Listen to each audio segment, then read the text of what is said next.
агар дар ҷаҳон набувад омӯзгор, шавад тира аз бехират рӯзгор. агар барои қабои сабз ба бар намудани замин баҳор лозим бошад, пас барои сабз гаштани таманнои инсон устод рамзи баҳор аст. оре, бе устод кас наметавонад аз доираи тафаккури маҳдуд берун гашта оламу одамро дарк намояд. омӯзгор онест ки ба кас хату савод омӯхта дари бахту саодатро боз мекунад. дар тарбияи маънавии инсон нақши муассир дошта боиси эҳтиром ва шаҳомат низ гаштааст. омӯзгор он шахсияти бузург ва нотакрорест ки бо чароғи ақл олами фикрии моро равшан намуда дунёи пурасрори илмро муаррифӣ мекунад. маҳз ӯ дари илму донишро ба рӯи касб боз карда дунёи тафаккури инсонро бо тозагулҳои муаттари маърифат зиннат медиҳад. бале, қаҳрамони имрӯзаи мо як тан аз омӯзгоре ки умри пурбаракати хеш ва ширинии ҳаёти худро сарфи пешаи пурифтихори омӯзгорӣ кардааст, муаллима Ҷалолова Адолат Ғафуровна мебошад. ӯ хатмкардаи донишгоҳи давлатии омӯзгории шаҳри Кӯлоб бо ихтисоси филолог мебошад.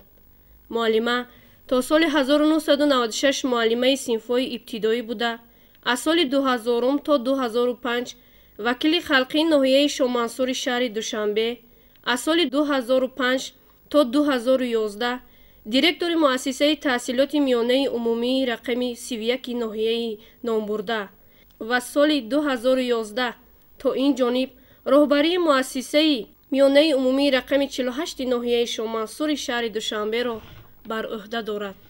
роҳбари ин муассиса муҳтарама Ҷалолова Адолатхон бисёр меҳрубонона бо мо кору фаъолият доранд. бисёр чӣ бигӯям, роҳбари дилсӯз, бисёр роҳбари хуб раҳмдил ҳастанд. бисёр дастгириҳои зиёде моро карда истодаанд ва ҳамагон медонем ки касби омӯзгорӣ бисёр касби пуршараф ҳастак. мо низ дар ин ҷода мекӯшем ки хуб оянда насли наврасро хуб дар ин ҷода хуб таълиму тарбия диҳем ва мақсади мо низ омӯзгорони ҷавон аз он вобастагӣ дорад ки хуб насли наврасро дар рӯҳияи ватандӯстӣ, худшиносӣ, худогоҳӣ хуб тарбия кардан ва чӣ хеле ки сардори давлат муҳтарами Молии Раҳмон мегӯяд, хуб забондонӣ муҳим аст ва забонҳои русӣ, англисиро мо ҳамчун забони дуюму сеюм ҳатмӣ бояд аз худ намоем. мо низ дар ин ҷода бисёр кӯшишҳои зиёде карда истодем ки ҷавонони мо имрӯз донандаи забон бошанд, яъне забони англисиро ҳамчун забони дуюм аз худ кунанд ва дар кору фаъолияти худ пеши ҳеҷ кас муҳтоҷ нагарданд. 4 сол аст ки дар ин мактаби мазкур ҳамчун омӯзгори фанни забони русӣ кор ва фаъолият дорам. хушбахт аз онам ки роҳбарии мактаби моро чунин зани оқилу доно бо таҷриба Ҷалолова Адолат Ғафуровна ба уҳда доранд. чунки ин зани бисёр оқилу доно бо таҷриба ҳамеша ба мо мутахассисони ҷавон бисёр ёриҳо мерасонанд ва кӯшиш менамояд ки ба мо кӯмакҳои методӣ расонанд. ин аст ки ман бо ёрии муаллима ҳар сол дарсҳои кушод пешкаши муаллимон мегардонам. мо мутахассисони ҷавон аз ин муаллима бисёр миннатдорем. тобиши зиндагӣ бори дигар собит сохт ки давлати муаллим тарбияи шогирдон аст. муҳандису меъмор, табибу ҳисобчӣ, ҳуқуқшиносу донишмандон ҳама парвардаи оғӯши биҳиштосои омӯзгоранд.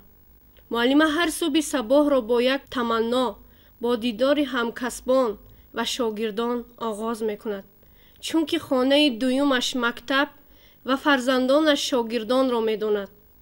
дар муассисаи Номбурда 2200 нафар хонанда дар 2 баст ва 73 нафар омӯзгорон аз рӯи ихтисосҳои гуногун дарс мегӯянд. муаллима аз фанни забон ва адабиёт ба шогирдон дарс меомӯзад. дар вазифаҳои пурмасъул роҳбарӣ карданаш бо муваффақиятҳо ноил шудааст.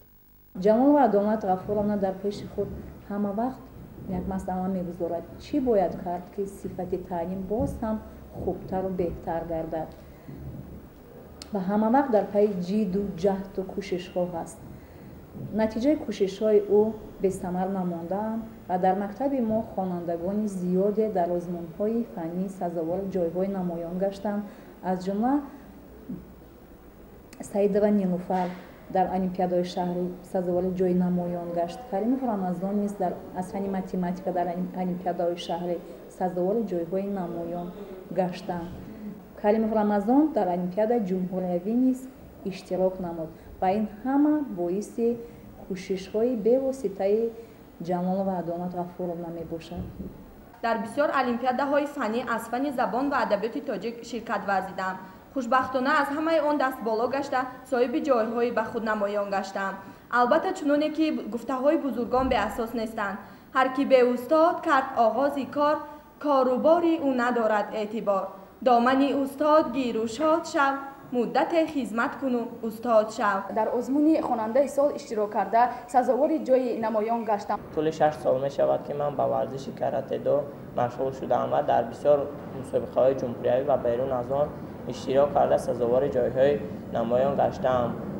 озмунаи байналмилалие ки мо иштирок варзидаем, яъне дар ҳамин шаҳри нав ва душанбе соҳиби ҷойҳои намоён гаштем ва ин ҳама дастовардҳое ки мо ба худ раво дидаем танҳо баҳри ободӣ ва танҳо миллати хеш мебошад ва баҳри он аст ки дар ҷомеа ҷои худро муайян намоем. муаллима нисбати ҳамкасбон сахтгиру ҷиддӣ ва серталаб мебошад.